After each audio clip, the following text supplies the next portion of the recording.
할렐루야. 하나님의 말씀은 갈라디아서 2장 18절에서 21절까지 말씀 보도록 하겠습니다. 갈라디아서 2장 18절에서 21절까지 말씀입니다. 우리 넉절의 말씀이고요. 한 목소리로 같이 읽도록 하겠습니다. 시작. 만일 내가 헐었던 것을 다시 세우면 내가 나를 범법한 자로 만드는 것이라. 내가 율법으로 말미암아 율법에 대하여 죽었나니 이는 하나님에 대하여 살려 함이라. 내가 그리스도와 함께 십자가에 못 박혔나니 그런즉 이제는 내가 사는 것이 아니요 오직 내 안에 그리스도께서 사시는 것이라. 이제 내가 육체 가운데 사는 것은 나를 사랑하사 나를 위하여 자기 자신을 버리신 하나님의 아들을 믿는 믿음 안에서 사는 것이라. 내가 하나님의 은혜를 패하지 아니하노니 만일 의롭게 되는 것이 율법으로 말미암으면 그리스도께서 헛되이 죽으셨느니라. 아멘. 오늘 말씀의 제목 한번 읽어보겠습니다. 시작. 내가 그리스도와 함께 십자가에 못 박혔나니. 아멘. 옆 사람과 인사하겠습니다. 귀하십니다. 귀하십니다. 축복합니다. 바울은 베드로를 안디옥 교회 성도들이 모두 보는 자리에서 공개적으로 책망을 했습니다. 그 이유는 예루살렘에서 온 율법주의자들로 인하여 베드로가 안디옥 성도들을 멀리하였기 때문이죠. 베드로가 이렇게 행동한 것은 율법주의자들이 이방인과 식탁 교제를 하고 있는 자신을 비판하며 공격할 것이 두려웠기 때문이에요. 그리고 베드로의 이런 행동은 그곳에 있는 바나바를 비롯한 다른 유대인들에게도 영향을 주게 되었습니다. 성경은 베드로의 이러한 행동을 갈라디아서 2장 13절 말씀 가운데 외식이라고 표현을 하고 있고, 갈라디아서 2장 17절 말씀에는 모든 식물을 깨끗하다고 말씀하신 예수 그리스도를 모독하는 일이라고 질타를 합니다. 우리 갈라디아서 1장 10절 말씀 읽겠습니다. 시작. 이제 내가 사람들에게 좋게 하랴 하나님께 좋게 하랴 사람들에게 기쁨을 구하랴 내가 지금까지 사람의 기쁨을 구하였다면 그리스도의 종이 아니니라. 바울은 오직 하나님을 기쁘시게 하는 하나님의 종이 되기를 바랬습니다. 그런데 베드로는 사람의 눈치를 본 거예요. 베드로는 지도자적인 위치에 중심을 잡고 하나님만 바라봐야 했던 사도였습니다. 그런데 베드로는 하나님을 기쁘시게 하는 주의 종이 아니라 사람을 두려워하고 사람의 눈치를 살피면서 사람을 기쁘게 하는 종이 되어버리고 만 것입니다. 바울은 베드로의 그러한 모습을 책망하는 것입니다. 십자가를 알고 십자가를 이해하고 십자가의 복음을 전하는 사도가 사람이 두려워서 복음을 버려버리는 그 행동을 바울은 안타까워하는 거예요. 그래서 바울은 복음의 진리를 바르게 세우기 위해서 모든 이들이 보는 앞에서 베드로를 강하게 질타하고 책망하고 있는 것입니다. 그리고 그 내용이 이어지는 본문이 바로 오늘 우리가 나눈 말씀입니다. 참고로 오늘 본문은 이제 안디옥 교회의 마지막 에피소드가 됩니다. 우리 갈라디아서 2장 18절입니다. 시작. 만일 내가 헐었던 것을 다시 세우면 내가 나를 범법한 자로 만드는 것이라. 여기 18절에 헐고 세웠다라고 한 이 단어는 건축 용어가 되는 거예요. 건물에 관계되는 말이 되는 것입니다. 바울은 다메섹으로 가는 길에 부활하신 예수님을 만나기 이전에 그는 율법에 의해 정신을 추구했던 사람입니다. 그러니까 율법으로 충만했던 사람이에요. 어느 정도 바울이 율법으로 충만하고 가득했냐면 율법의 의로는 흠이 없는 자라고 자부할 만큼 그는 하나님의 율법을 완벽하게 지켰던 사람입니다. 그러나 다메섹으로 가는 길에서 하나님의 은혜를 잊고 이방인을 위한 사도로 부르심을 받게 되었습니다. 바울은 그 순간부터 그때부터 율법의 의를 추구하던 삶에서 율법의 의를 버리는 삶으로 완전히 탈바꿈된 거예요. 바울은 다메섹 사건으로 말미암아 지금까지 자신이 세워온 율법주의를 완전히 헐어버린 것입니다. 그리고 그리스도를 믿음으로 말미암아 하나님의 의를 얻게 된 거예요. 그래서 바울은 이 복음이 너무나 귀해서 과거에 자신이 추구했던 모든 율법의 의를 배설물처럼 여겼던 것입니다. 그리고 바울은 자신이 헐어버린 율법의 의를 뒤돌아보지 않고 아쉬워하지도 않고 오직 복음의 앞만 바라보며 복음의 집을 든든히 세워나갔던 것입니다. 그러나 베드로는 마땅히 헐어버려야 할 율법의 의를 다시 세우고 있는 거예요. 안디옥 교회 성도들은 대부분 이방인들이었습니다. 그런데 율법주의자들이 주장하기를 이방인들이 구원을 받기 위해서는 반드시 할례를 받아야 한다고 이야기를 한 거예요. 또 예수를 믿는 유대인들을 향해서는 율법에 규정된 모든 규례를 철저히 지켜야 한다고 주장을 한 것입니다. 이들은 바울이 배설물처럼 여겼던 헐어버렸던 율법의 의를 세우고 추구해야 한다고 주장을 한 것입니다. 그래서 바울이 예루살렘 공회에 가서 바나바와 디도를 데리고 사도들 앞에서 자신이 전한 복음은 하나님으로부터 받은 계시이며 구원은 할례를 통하여 받는 것이 아니라 오직 믿음으로 받는 것이라고 피를 토하는 심정으로 말씀을 전한 것입니다. 그리고 그 자리에서 바울의 말이 맞다고 인정했던 사도들의 수장격인 베드로가 지금 율법의 의를 다시 세우고 있는 거예요. 바울이 헐어버렸던 율법의 의를 베드로가 다시 세우고 있는 것입니다. 18절을 보면은 헐어버렸던 율법의 의를 다시 세우는 자는 범법한 자라고 바울이 말씀하고 있습니다. 여기 범법하다라는 이 말의 뜻은 배신자, 변절자라는 뜻이 되는 거예요. 즉 베드로는 바울이 헐어버렸던 율법의 의를 다시 세움으로 십자가의 예수님을 3번 부인하고 저주했던 그때 그 모습처럼 하나님의 사랑과 은혜를 다시 배신하고 하나님의 참뜻을 거역하고 변절해버리는 배신자가 된 것입니다. 갈라디아서 2장 16절 말씀입니다. 시작. 사람이 의롭게 되는 것은 율법의 행위로 말미암음이 아니요 오직 예수 그리스도를 믿음으로 말미암는 줄 알므로 우리도 그리스도 예수를 믿나니 이는 우리가 율법의 행위로서가 아니고 그리스도를 믿음으로써 의롭다함을 얻으려 함이라. 율법의 행위로서는 의롭다함을 얻을 육체가 없느니라. 율법은 우리로 하여금 죄를 깨닫게 해서 우리의 힘으로는 절대 결단코 구원받을 수 없다는 사실을 깨닫게 만듭니다. 그리함으로 율법은 우리로 하여금 하나님이 보내신 예수 그리스도를 믿게 해요. 이게 율법이 하는 일이에요. 율법은 너는 하나님 말씀을 지킬 수 없어. 그런데 은혜가 찾아오는 거예요. 율법은 우리를 죽입니다. 너는 하나님 말씀을 지킬 수 없어서 너는 죄인이야. 너는 심판받아야 돼.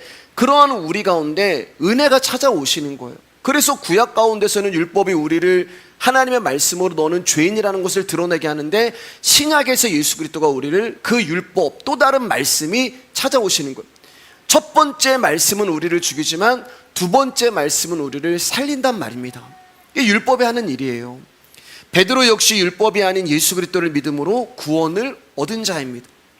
그런데 믿음으로 구원을 얻은 베드로가 다시 율법주의로 되도록 한다면 그는 하나님의 은혜를 저버리는 자요 예수 그리스도를 이 땅에 보내신 하나님의 은혜를 모독하는 행위가 되는 것입니다. 그래서 베드로가 율법에 나타난 하나님의 참뜻을 거역하는 범법자가 된 것입니다. 자, 바울은 그러나 나는 베드로처럼 절대 다시 율법을 세우는 범법자가 되지 않겠다고 다짐을 하면서 19절에서 이렇게 말씀합니다. 우리 19절입니다. 시작. 내가 율법으로 말미암아 율법에 대하여 죽었나니 이는 하나님에 대하여 살려 함이라. 지금 안디옥 교회 가운데 여러분 지금 바울은 베드로를 공개적으로 책망을 하고 있어요. 바울의 마음이 편하겠냐고요. 사실은 누군가를 제가 이 강단에서 옆에다 세워놓고 우리 장로님을 세워놓고 장로님 이렇게 하는 것은 하나님 말씀이 잘못된 것입니다. 장로님은 하나님을 배신한 범법자입니다. 이런 말하는 게 바울의 마음이 여러분 편하겠냐고. 근데 그렇게 할 수밖에 없는 이유는 그렇게 책망함으로 말미암아 그곳에 모여있는 모든 안디옥 교회 성도들 가운데 다시 복음의 진리를 세우고자 하는 바울의 피 끓는 마음이 있었던 거예요. 그래서 18절에서는 베드로를 향하여서 범법한 자야 라고 얘기하면서 19절에 말씀하기를 그러나 나는 율법으로 말미암아 율법에 대하여 죽었기 때문에 나는 다시 율법으로 돌아가는 일이 없다라고 본인이 지금 다짐을 하고 있는 거예요.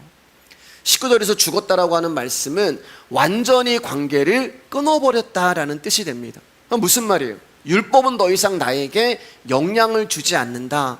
나는 더 이상 율법의 영향을 받지 않는다. 이런 뜻이 되는 것입니다. 여러분, 내가 살아있다고 생각하는 자들에게는 생명이 필요가 없습니다. 내가 움직인다고 생각하는 자들에게는 부활도 필요가 없어요. 그들에게는 예수님이 필요가 없습니다. 그들은 자신이 죽었는데 죽었는지를 모르고 사망인데 사망인지를 모르는 자들이에요. 그런 자들에게는 복음이 필요가 없습니다. 그런데 하나님이 창세전에 부르신 자들이 있었어요. 그들 역시 죽음 가운데 있었고 사망 가운데 있었습니다. 그런데 하나님은 그 사람들을 사랑하셔서 당신이 선택하고 부르신 자들에게는 율법을 통하여 네가 죽음이고 네가 사망 가운데 있음을 알게 하시고, 그러나 네가 살아갈 수 있는, 살아날 수 있는 방법을 한 가지 알려주시는데 그분이 예수님밖에 없다는 필연적인 진리를 듣게 만드시는 거예요. 그래서 바울이 자신은 율법에 대하여 죽었다라고 이야기해요. 근데 뭐라고 얘기해요?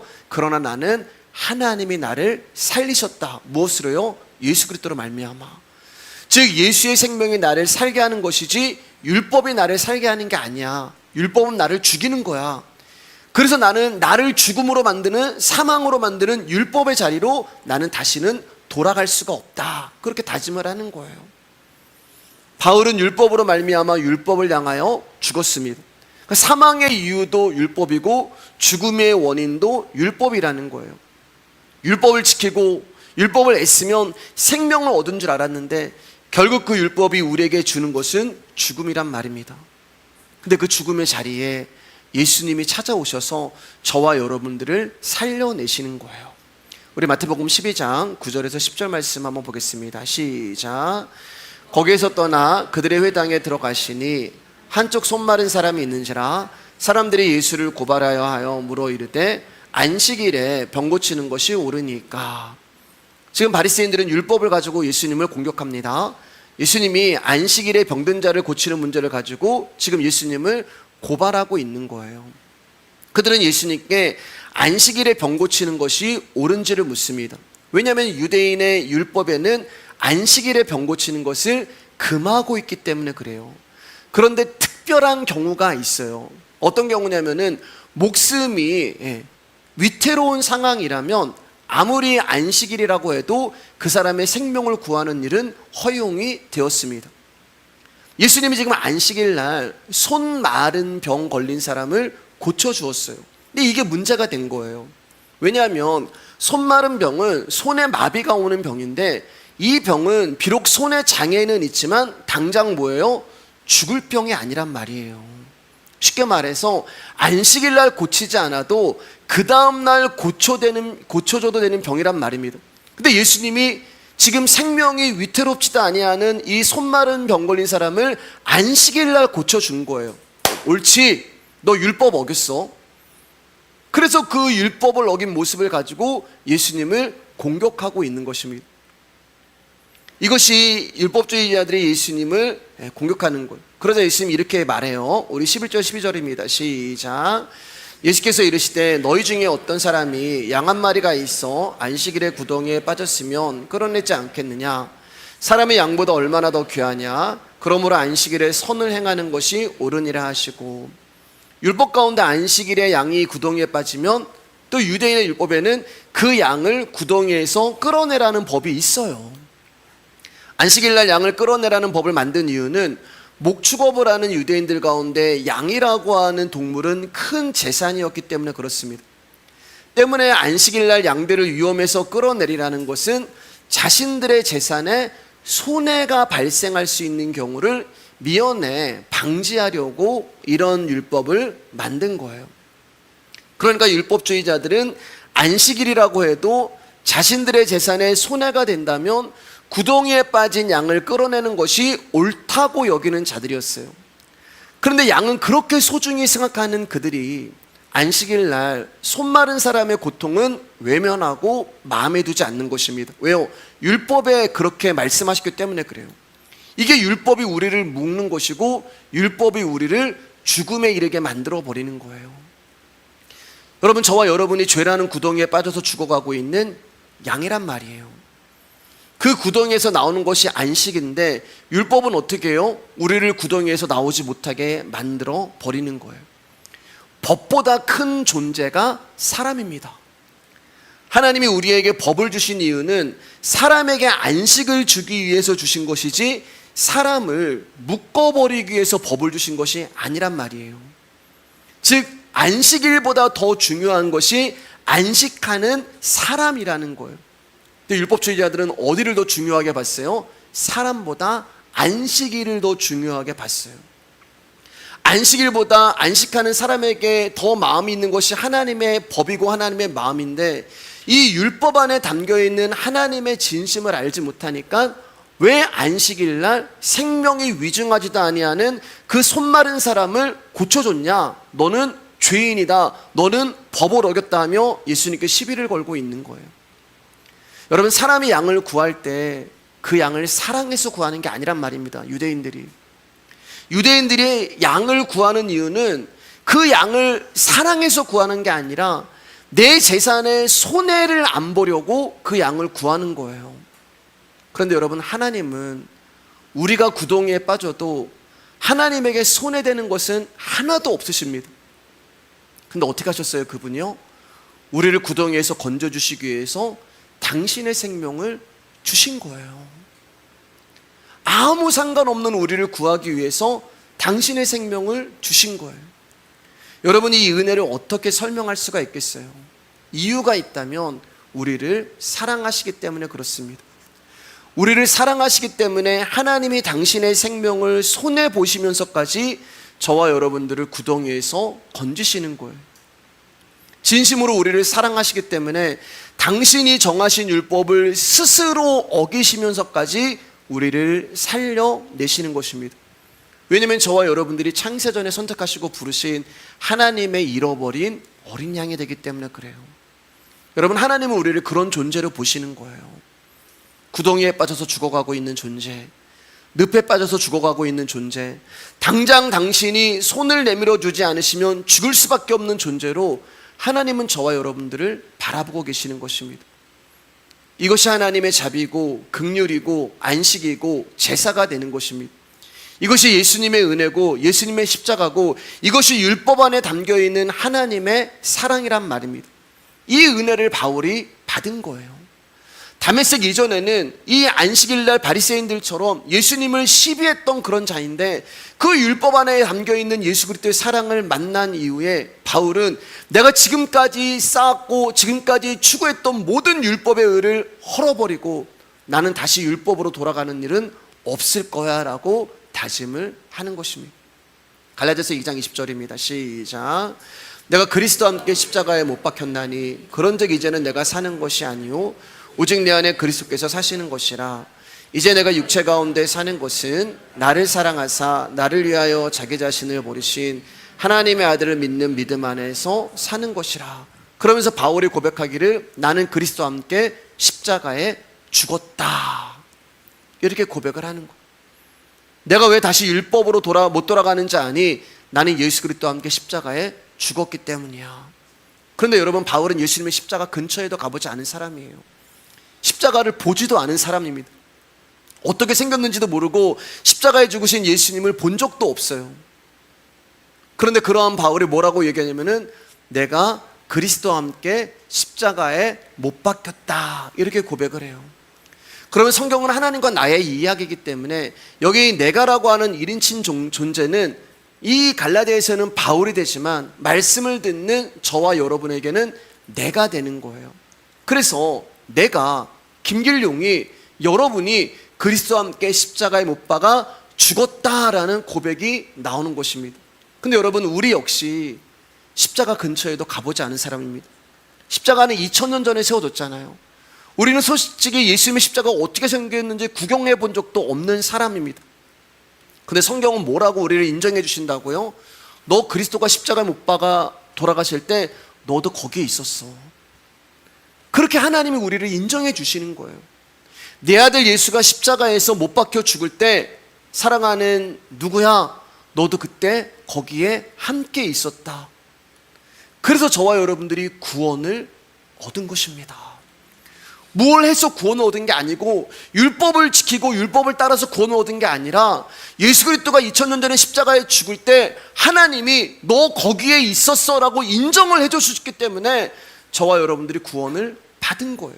그래서 은혜가 되는 거예요. 내가 한 것이 아무것도 없는 그 은혜란 말입니다. 우리는 이 땅에서 십자가에 못 박히지도 않았고 십자가에 달린 예수님을 본 적도 없지만 하나님 나라에서는 너 십자가에 못 박혔을 때, 예수님이 십자가 못 박히실 때 창세전에 선택한 나의 백성들 역시 십자가에 못 박혔다고 하늘에서 인정해 주시는 거예요. 그래서 마태복음 6장 10절 말씀 가운데 예수님이 뭐라고 우리 가운데 기도를 가르쳐 주세요. 너희는 이렇게 기도하라 하고 말씀하시면서 나라가 임하옵시며 뜻이, 하늘의 뜻이, 나는 십자가 못 박히지 않았는데 하늘의 뜻이 이 땅에서 이루어졌잖아요. 십자가에 못 박힌 존재가 된 것입니다. 이게 예수님의 기도가 되는 거예요. 바울이 지금 보고 있는 현실은 눈에 보이는 현실이 아닌 창세전에 하나님의 약속이 이루어지는 현실이 그에게 실제화되어서 보여지고 있는 거예요. 즉 이미 완료된 묵시의 세계를 현실을 살아가는 시간 속에서 보게 되는 거예요. 그리고 이것은 저와 여러분의 현실이기도 합니다. 그래서 내가 그리스도와 함께 십자가에 못 박혔다라고 저와 여러분들이 감히 믿음으로 고백할 수 있는 거예요. 바울에게 십자가 사건은 끝나버린 과거의 어떤 사건이 아니라 지금 나의 삶에서 일어나고 있는 현실의 사건이란 말입니다.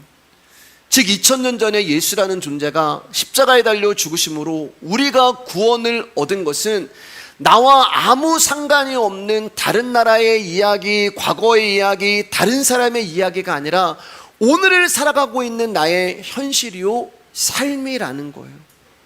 그래서 그 십자가는 나의 사건이 되는 것입니다. 그래서 우리가 십자가를 보지도 않고도 십자가에 못 박히지 않았음에도 불구하고 나 예수 그리스도의 십자가로 말미암아 구원을 얻었다고 확신하며 말할 수 있는 거예요. 십자가에서 못 박힘은 곧 죽음을 뜻합니다. 이 죽음은 바울에게만 해당이 되는 것이 아니라 예수 안에서 부르심을 입은 모든 성도들에게 해당되는 죽음이에요. 자, 그럼 구체적으로 죽었다는 것, 함께 죽었다는 것은 무엇을 의미하는 것일까요? 누가 죽은 것일까요? 저와 여러분들이 지금 살아있잖아요. 그것은 우리의 옛사람을 말하는 것입니다. 근데 우리는 어떻게 생각하냐면 옛사람이 죽었어 얘기하면은 나의 성품과 나의 행실과 나의 욕망과 나의 욕심 이런 것들이 죽고 새롭게 되었다고 생각을 하는데 그렇지 않습니다. 여러분, 만약 옛사람이라는 것이 나의 욕심과 정욕과 시기와 욕망과 미움이라면 십자가에서 주와 함께 죽은 성도에게서는 그런 것들이 더 이상 일어나면 안 돼요. 다 사라졌기 때문에. 그런데 구원을 얻었다고 하는 우리 안에 여전히 욕심이 있고 욕망이 있고 시기가 있고 자존심도 여전히 있다는 거예요. 그러니까 그것이 옛사람이 아니에요. 그러니까 바울이 십자가에 죽었다고 하는 옛사람은 나에게 있던 욕심과 시기와 정욕을 말하는 것이 아니란 말입니다. 그러면 옛사람이 죽었다는 것은 무슨 말일까? 예수님을 만나기 전 바울은 자신이 쌓은 의로 하나님의 기준을 통과하여 구원에 이를 수 있는 존재라고 생각을 했습니다. 이게 바로 옛사람이에요. 즉 옛사람이라는 것은 도덕적으로 나쁜 행실이나 도덕의 기준에 악으로 규정되는 성품을 의미하는 것이 아니라 나의 믿음과 나의 선행과 나의 의로 말미암아 구원을 얻을 수 있다고 생각하는 율법으로 가득한 나, 그가 바로 옛사람이 되는 것입니다. 그리고 그것이 유대인의 구원의 방식이었어요. 유대인들은 하나님이 자신들에게 주신 율법을 지키고 자신들의 선행과 의를 보시고 구원하시는 분이라고 생각을 했습니다. 그래서 율법을 열심히 지켰어요. 그들은 구원에 있어서 그래서 항상 자신만만했어요. 나는 율법으로는 흠이 없는 자야. 자신들이야말로 하나님의 거룩한 백성이라는 사실을 전혀 의심하지 않았습니다. 그래서 율법이 없는 이방인들을 향해서 야만인이라고 이야기를 했던 거예요.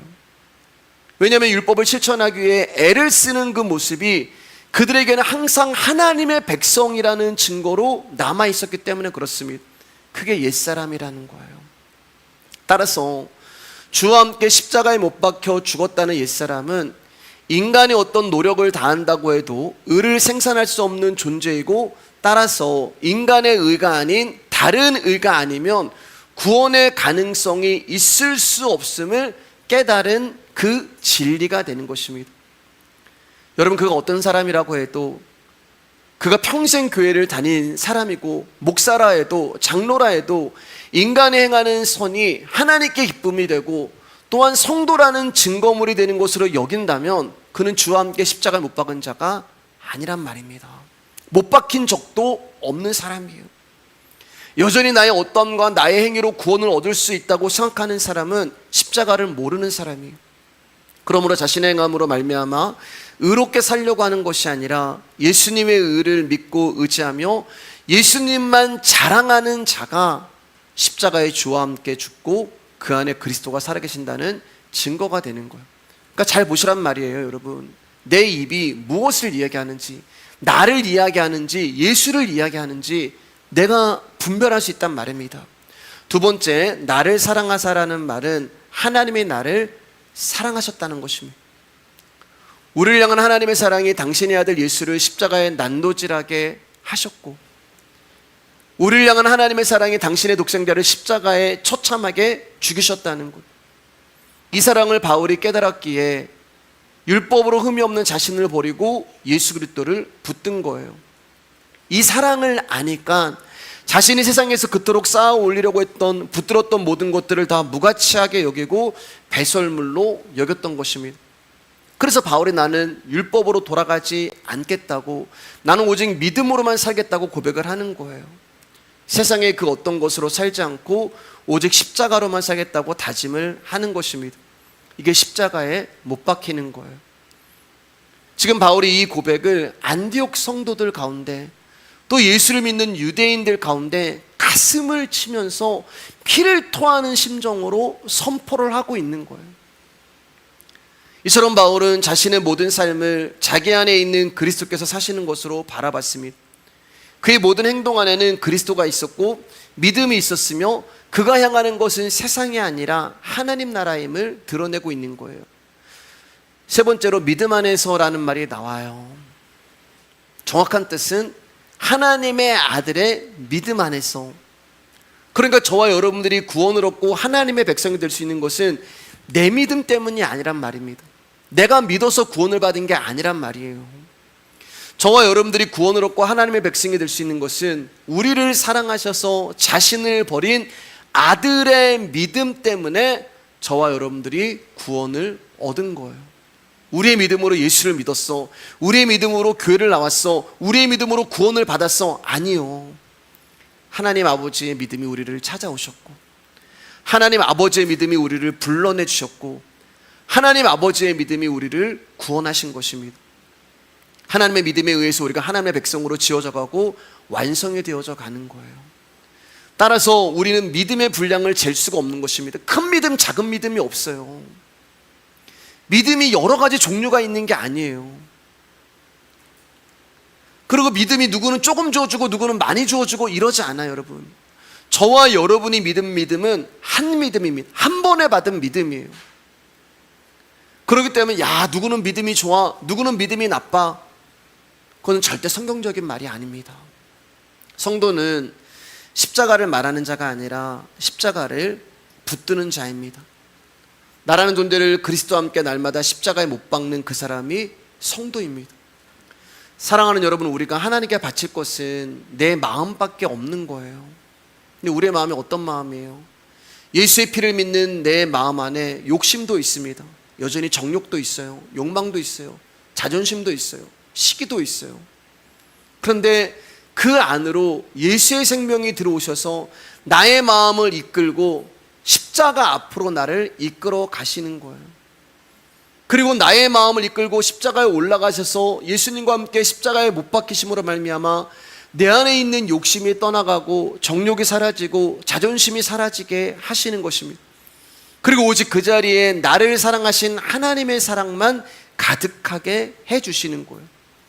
그리고 그 마음을 하나님 앞에 거룩한 산 제사로 드리게 하시는 것입니다. 그게 십자가를 붙드는 거예요.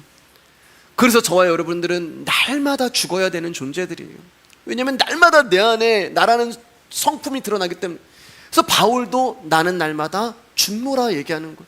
십자가 앞에 나는 날마다 못 박히노라 얘기하는 것입니다. 이제 말씀 마치겠습니다. 여러분들에게서 믿음 없는 모습이 발견되어지기를 소망합니다. 내가 십자가를 믿지 못하고 내가 예수의 피를 의지하지 못하는 모습이 여러분 날마다 발견되어지기를 소망합니다. 그렇게 발견되어진 내가 믿음이 없구나, 나 믿음이 썩 괜찮은 존재인 줄 알았는데 나 정말 믿음이 없구나. 그 믿음 없음을 가지고 주님의 십자가 앞으로 나가서 주님, 나는 믿음이 없습니다. 그러니 저를 제발 긍휼히 여겨주세요 라고 주님 앞에 나를 죽이며 나갈 때, 여러분, 매일 나를 사랑하셔서 피 흘려 죽으신 예수님의 사랑이 십자가로부터 여러분 가운데 흐르는 축복이 있기를 소망합니다. 그리고 그 사랑 앞에서 내가 부인되어지고 부정되어짐으로 내 입술이 난 아무것도 할 수 없는 자야, 이런 고백이 아니라 진짜 예수의 피가 내 안에 흐름으로 말미암아 내가 할 수 있는 것이 아무것도 없구나, 나는 죄인 중에 괴수구나, 이 사랑과 믿음을 회복하시는 저와 여러분 되기를 축복합니다. 이 사랑으로 예배하시고, 여러분 이 사랑으로 헌금하시고, 이 사랑으로 봉사하시고, 이 사랑으로 살아가셔서 나는 죽고 내 안에 예수가 새롭게 살아나는 우리 말씀의 교회가 되기를 주님의 이름으로 축복합니다. 오늘 여기까지 하겠습니다.